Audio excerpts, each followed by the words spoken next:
여러분 안녕하십니까? 계속해서 원주에서 전해드립니다. 어제까지 이틀째 강원도에서 50명대 확진자가 나온 가운데 오늘도 지금까지 46명이 확진됐습니다. 원주에서 외국인 유학생 3명을 포함해 모두 9명이 확진됐고 식당발 집단 감염이 발생한 초론에서 16명이 추가됐습니다.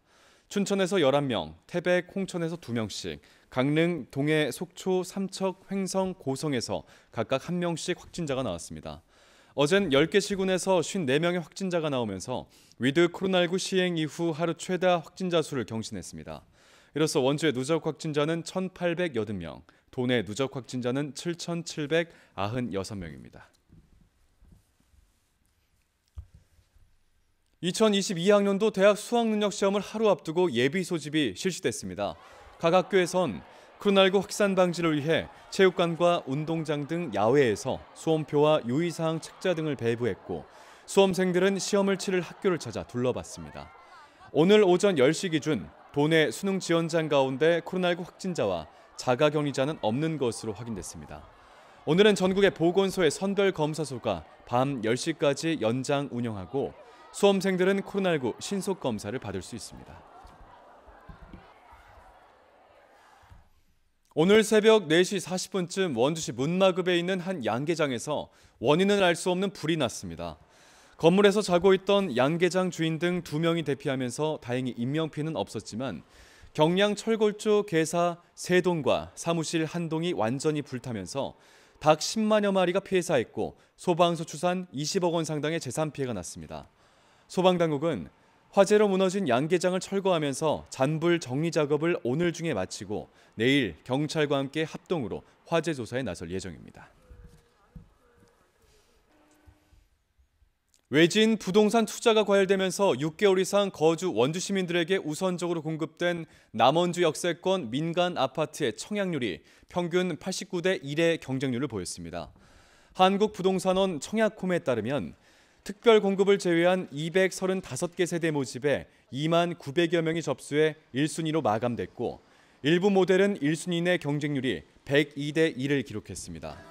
부동산 업계는 최근 원주 지역의 아파트 값이 크게 상승한 데다 공급 물량이 워낙 적고 상한가나 전매 제한까지 없어 과열 경쟁이 빚어진 것으로 보고 있습니다.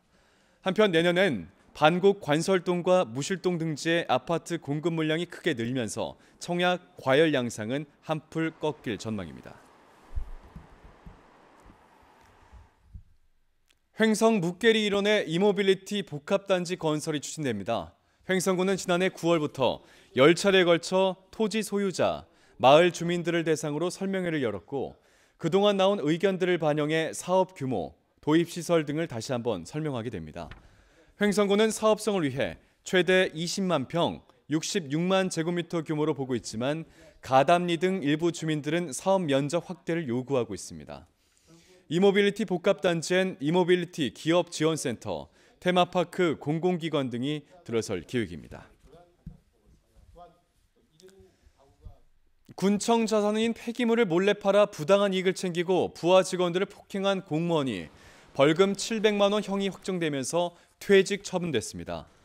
춘천지방법원 형사 1부는 지난 1일 업무상 횡령과 폭행, 협박 혐의로 기소된 영월군청 공무원 55살 고모 씨에게 원심과 같은 벌금 700만 원을 선고했고 고 씨가 상고를 포기하면서 형이 그대로 확정됐습니다.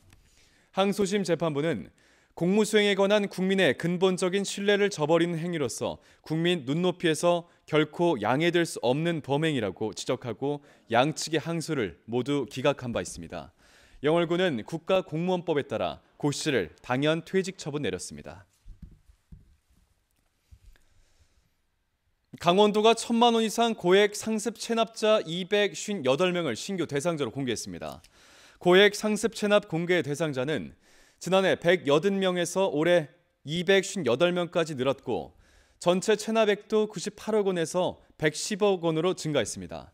지역별로는 춘천이 58명으로 가장 많았고 강릉은 26명, 평창은 21명, 원주 13명, 횡성 11명, 영월 4명 등입니다.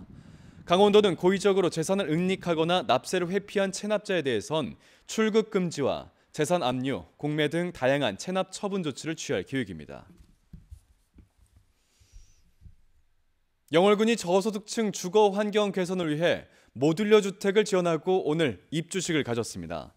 이번 사업은 일회성 물품 지원이 아닌 실질적인 도움이 되는 보금자리를 마련해준다는 취지로 한반도면과 남면, 산솔면에 거주하는 저소득 가구 3곳에 이 모듈러 주택을 지원했습니다. 비닐하우스와 농막 등 수리가 불가한 주택 거주자를 대상으로 했고 주민과 지역 업체들의 성금 1억여 원을 모아 추진됐습니다. 뉴스를 마칩니다. 고맙습니다.